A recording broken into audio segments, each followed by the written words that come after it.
Magandang gabi mga kababayan, Biker Adventure YouTube channel. Andito na naman tayo mga kababayan sa aking munting YouTube channel. Mayroon lang akong ipapakita sa inyo mga kababayan nga isang viral video sa Facebook, no? Ah, patungkol sa tinatanong itong isang estudyante ito, no? Kung tinatanong siya kung ini-interview siya kung sang-ayon ba daw siya sa impeachment kay BP Sara, no? Itong viral video na to mga kababayan ay pilit itong binubura na to sa Facebook, kaya lang maraming nakapag-save sa video na to, maraming nakapag-share.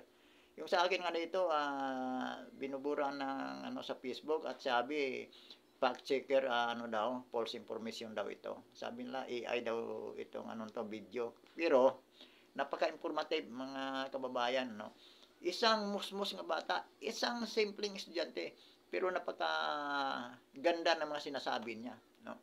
Kung ang ating mga kabataan, ang ating mga estudyante ganito mag-isip sa batang ito, talagang may pakinabang sana sila. Maingat dapat ang ating mga kababayan mag-isip patungkol sa mga nangyayari ngayon dito sa napakagulong politika dito sa ating bansa, no? Nga ang pinagtulungan lang talaga ng mga ganid sa kapangyarihan ng ating mga government official ay ang mga Duterte, no? Pilit nilang sinisira at ginagamit pa ang pangalan ng sambayanan, taong bayan. Ginagamit yan laging bukang bibig ng mga makakaliwang grupo tulad ni Rizal Ontiveros, Franz Castro, Raul Manuel, Arlen Brusas, kung sino-sino pa diyang basta lahat ng mga makakaliwa, laging ginagamit ang taong bayan nga taong bayan daw ang may gustong imbestigahan at mapatalsik sa pwesto si BP Sara. Ito ang tunay na saloobin ng super majority ng mga Pilipino nga kadalasan ay nakikiramdam lang sa ginagawa nila. Itong bata na ito, itong mga sinasabi niya, yun ang saloobin ng mga super majority ng mga Pilipino. Ito, pakinggan natin yung sinasabi ng bata, mga kaibigan. Excuse me, pwede ba kitang matanong? Yes po. Pabor ka ba sa impeachment ni VP Sara? No. Bakit? Because it is obviously politically motivated. I mean, maraming may confidential funds sa gobyerno, iba nga billions pa. But why single out the VP? They want justice, but their justice is selective. If these politicians are really serious in cleaning up the government, then investigate all at isama na nila mga sarili nila. O, di ba mga kababayan? Simple at napakabigat ng sinabi ng bata, di ba? Snappy mag-isip ang bata. Sana ang ating mga estudyante, kung ganito mag-isip sana, ganito ang utak, may pakinabang sila sa bayan. Hindi naman sinasabing talagang kakampihan nila ang mga Duterte. Kung ang mga Duterte ay may ginagawang mali, bakit pa natin di ba? Bakit pa natin protektahan?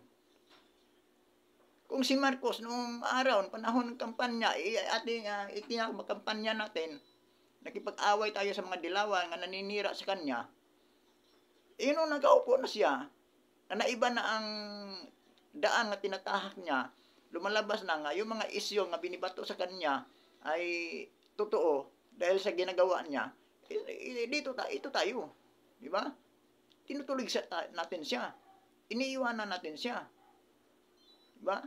Kasi marami tayong nabudol Marami tayong sumusuporta sa kanya. Nang dahil din kay BP Sara. Dahil sa Unitim. Pero naiba ang direksyon. Sinisira nila si BP Sara. Tama yung sinasabi ng bata. Diba? Ang dami namang mga government official nga nagkaroon ng confidential fund. Bakit? Ang Office of the Vice President lang ang kanilang imbestigahan. Diba? Sabi nga niya, selective daw ang injustice ito. Diba? We want justice, pero ang justice daw is selective. Tama naman Bakit si BP Sara lang ang inimbestigahan? Yung iba nga dyan, billion pa ang confidential fund. Oh. Pero hindi inimbestigahan. Kaya, itong na to mga kaibigan, pilit itong inaalis sa social media ng mga dilawan o ng administrasyong Marcos. Ayaw nilang mapanood at mapakinggan ng mga Pilipino itong ano na to. Kaya lang marami nang nakapag ano ito mga kababayan, marami nang nakapag-save sa video ito. At lagi na itong mapapanood sa Facebook. Masakit itong katotohanan na ito para sa mga gumagawa ng katarantaduhan, para sa mga sumisira kay BP Sara, masakit talaga ito. Kasi super majority sa mga Pilipino pumuprotekta kay BP Sara. Pero ang ginagawa ng mga ganit sa kapangyarihan, sinisilip nila ang confidential fund nga 125 million ng Vice President. Samantalang, yung iba dyan, billion ang confidential fund, hindi nila tinalakayan. Diba? Yung dalawang magkapatid nga Rimulya yan nga, tag 500 million ang confidential fund. Hindi nila yan binabanggit. Ni minsan hindi yan binabanggit. Ang presidente, 4.5 billion ang confidential fund. Ni minsan hindi nila yan pinapaliwanag. O, di ba? Saka marami pa. Marami pa ang mayroong nagkaroon ng confidential fund. Bakit? Si BP Sara lang ang kanilang hinahabol. O, di ba? Ang 125 million hinahabol nila, pero ang billion pira ng PhilHealth, hindi nila yan ipinaliwanag sa taong bayan. Hindi nila tinatanong si Marcos kung saan napunta yan. Ang pinagbintahan ng 25 tons ng gold reserve ng ng Pilipinas, hindi nila tinalakay kung saan napunta yan. O, di ba? Ang 250 billion ng maharlikapan ng Pilipinas, hindi nila tinalakay, hindi nila pinaliwanag sa taong bayan kung saan napunta yan. Di ba? Yung pira ng PDIC, 117 billion na kinuha ng presidente at ipinalipat sa National Treasury's Office, hindi pinaliwanag kung saan, paano ginastos yan. Kung bakit ang 125 million confidential fund ng Vice President, ayun, para silang langgam na hindi sila makatulog. Di ba katangahan? Katangahan lang. Ginagawa tayong tanga niyan sa mga hayupak na mga politiko na yan, yung mga sindikatong quadcom na yan. Di ba?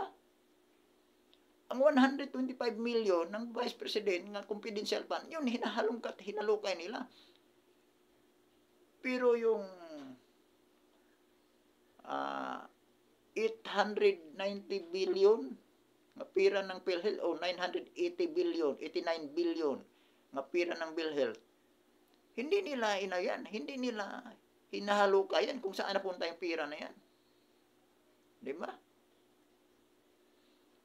Ginagago nila ang taong bayan At maraming salamat mga kababayan. Iyan lang ang komento ko sa video na ito patungkol sa impeachment ni BP Sara. Maraming salamat sa inyong lahat.